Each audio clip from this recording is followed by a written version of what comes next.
러시아의 상황을 살펴볼 필요가 있습니다. 독일의 그 동맹국이었던 오스트리아, 헝가리 군대를 상대로는 그 러시아 병사들이 상당히 잘 싸워서 그 승리를 거두기도 했었는데, 이 독일을 상대로 해서는 항상 전력에서 밀리고 연전연패를 거듭했습니다. 왜냐하면 근대화의 진행 정도가 아무래도 독일보다는 떨어졌기 때문에 전쟁을 장기전으로, 그리고 소모적 물량전으로 그 총력전을 펼치면서 힘이 딸렸기 때문입니다. 뒷힘이 딸렸기 때문에 바로 그 러시아군이 독일군에게 계속 밀리고 패배를 겪었던 것이죠. 그래서 러시아도 처음에는 상당히 뭐랄까요, 밝은 분위기에서 낙관적인 분위기로 전쟁에 참여했지만 곧바로 연패를 거듭하면서 그 정부의 권위가 땅에 떨어지고 그 정부의 최고 수반인 황제에 대한 믿음이 사라지게 됩니다. 당시 그 러시아의 황제는 바로 니콜라이 2세였죠.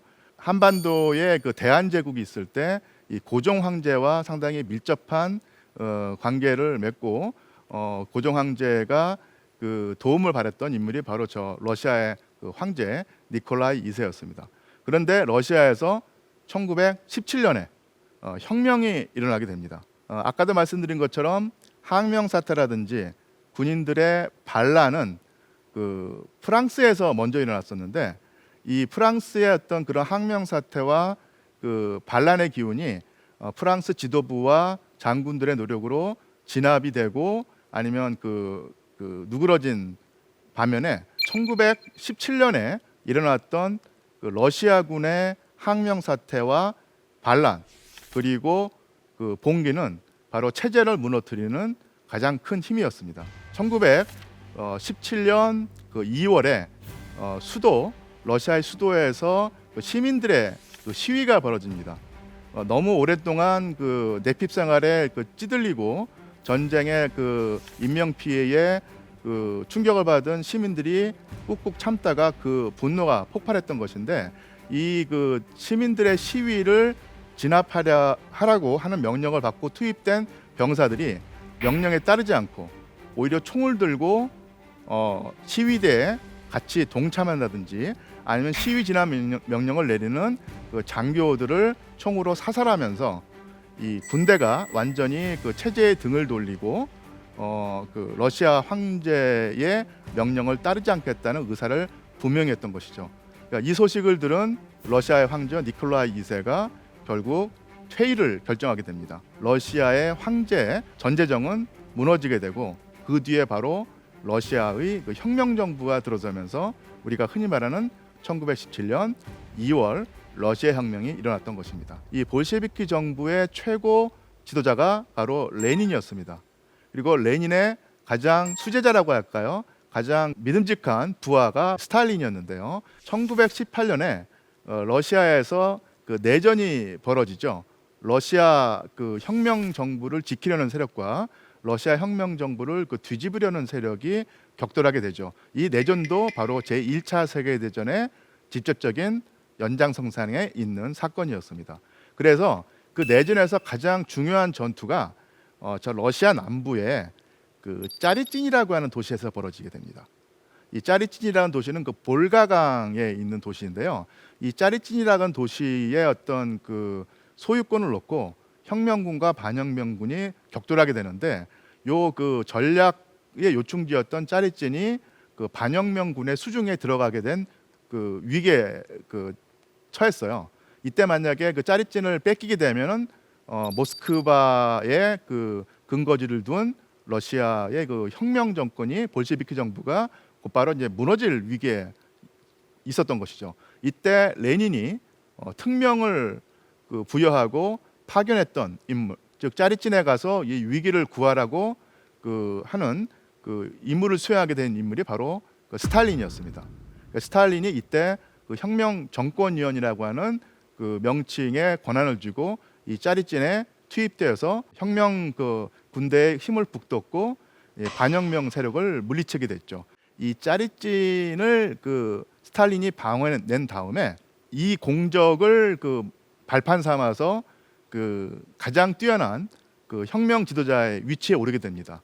그리고 1924년에 권력을 확보한 다음에 짜리찐이라는 도시의 이름을 스탈린그라드로 바꿉니다.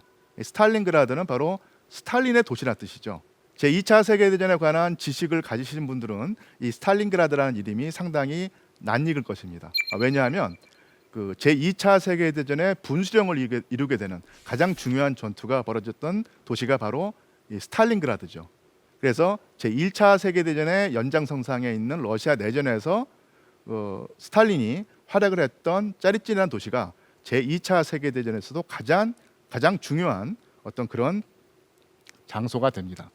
자, 여기서 이제 제1차 세계대전을 한번 결산짓겠습니다. 어떤 변화가 일어났는가? 제1차 세계대전에서 유럽의 지도가 바뀝니다. 유럽의 지도가 바뀌고 그 정치 그 지형이 바뀌게 되는데요. 영국과 프랑스의 체제는 유지가 됩니다. 그러니까 의회제 민주주의 국가였던 영국과 프랑스는 위기에 처했지만 전쟁의 중압을 이겨내고 체제를 고스란히 지켜냅니다. 반면에 패전을 겪었던 독일에서는 제국이 무너지고 전제정이 무너지고 바이마르 공화국이라고 하는 전혀 새로운 체제, 독일인으로서는 상당히 낯선 체제였던 그 민주주의 체제가 들어서게 되죠. 오스트리아도 제국이 해체됩니다. 원래 오늘날 오스트리아는 스위스 옆에 붙어 있는 조그만 국가인데 그 당시에는 중앙 유럽의 상당히 많은 면적을 차지하는 대제국이었어요. 그런데 이 제1차 세계대전에서 패배하면서 소수민족들, 그러니까 이 오스트리아 제국 밑에 있던 슬라브인이라든지 체코인이라든지 슬로바키아인들 이런 소수민족들이 독립을 해 나가면서 새로운 국가가 됐고요. 그 나머지 부분이 바로 이제 오늘날의 오스트리아였습니다. 그래서 이 중앙 유럽의 대제국이 해체되면서 아주 위상이 쪼그라들었고요. 비록 승리를 거두지 못한 국가였지만 연합국의 일원이었다가 결국 혁명으로 이탈했던 러시아에서는 1917년에 전쟁에서 이탈하게 되면서 설명드린 대로 러시아 혁명으로 체제가 바뀌게 되죠. 마찬가지로 황조가 무너지고 새로운 체제가 됩니다. 그리고 튀르크 제국에서도 마찬가지로 재정이 무너지고 아랍 민족주의가 발흥하면서 여러 국가들이 독립을 하게 되고 터키 본토에서는 공화국 체제가 들어서게 됩니다. 이래서 결산을 해보면 영국, 프랑스는 체제를 유지했지만 나머지 국가들, 이 전제정 국가들은 하나같이 다 무너져 버리고 새로운 체제로 바뀌게 되죠. 그런 과정 속에서 유럽의 지도가 바뀌게 됩니다. 그만큼 이 민주주의 체제가 전쟁을 수행하는 면에서 효율성을 더 발휘했고 그렇기 때문에 전쟁에서 이길 수 있었다.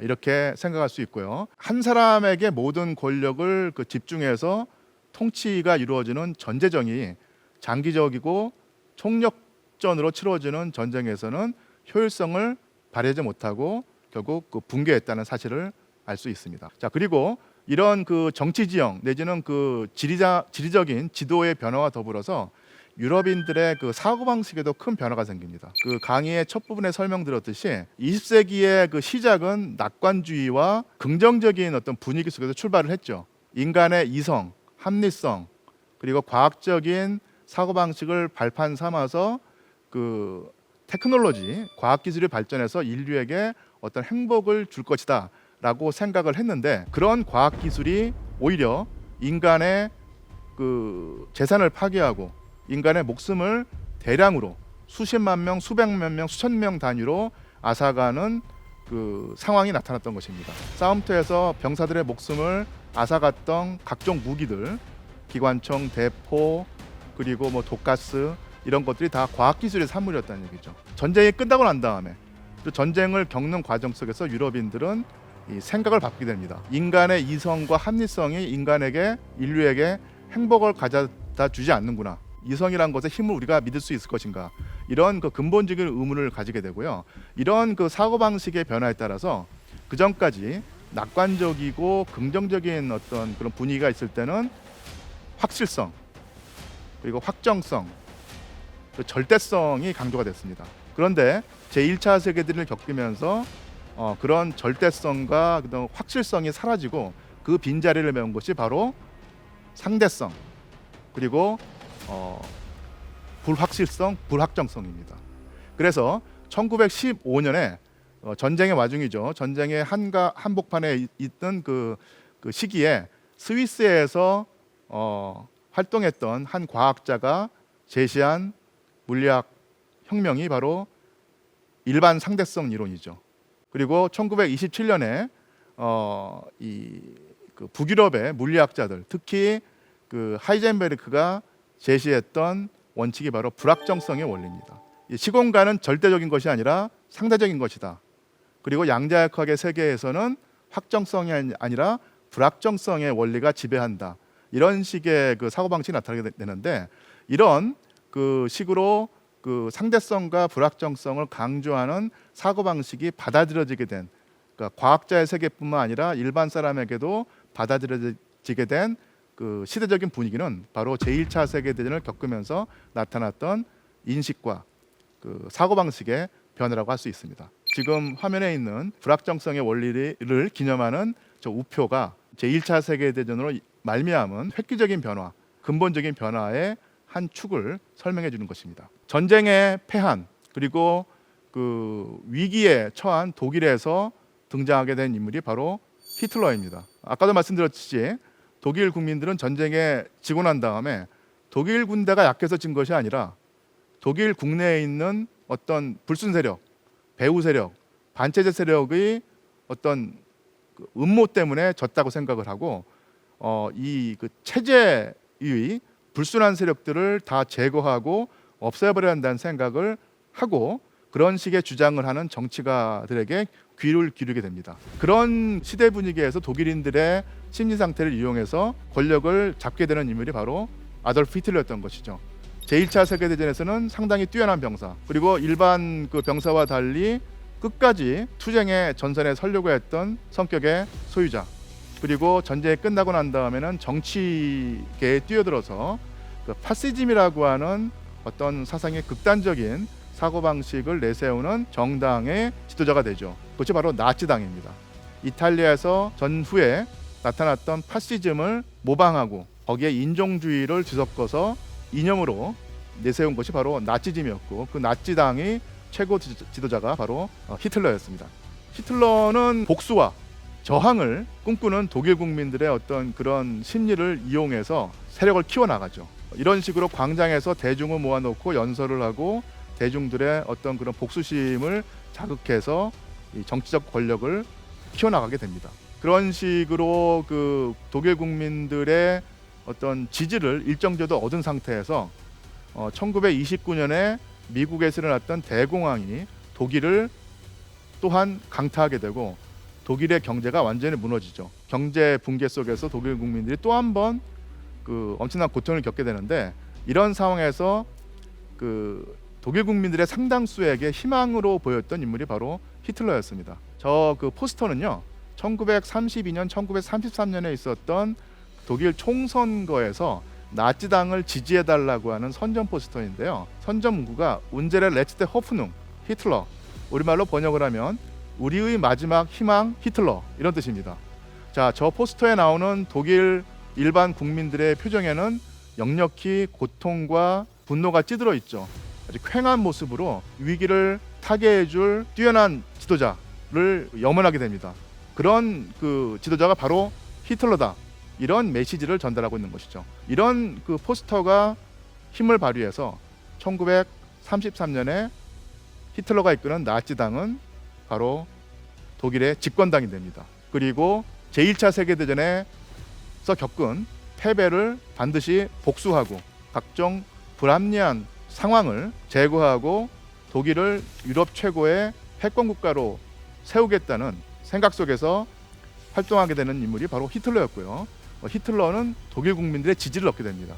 물론 절대 다수의 지지라고 할 수 없지만 권력을 유지하고 강화하기에 충분한 지지를 받게 되는 것이죠.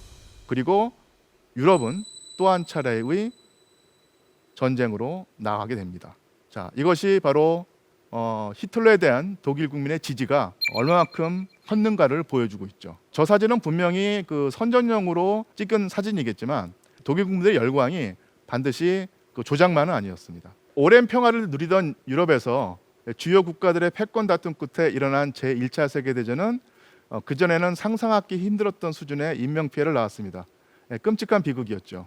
그런데 제1차 세계대전의 진정한 비극은 인류가 그런 끔찍한 피해를 겪어서도 오히려 훨씬 더 끔찍한 전쟁, 즉 제2차 세계대전을 불러왔다는 사실입니다.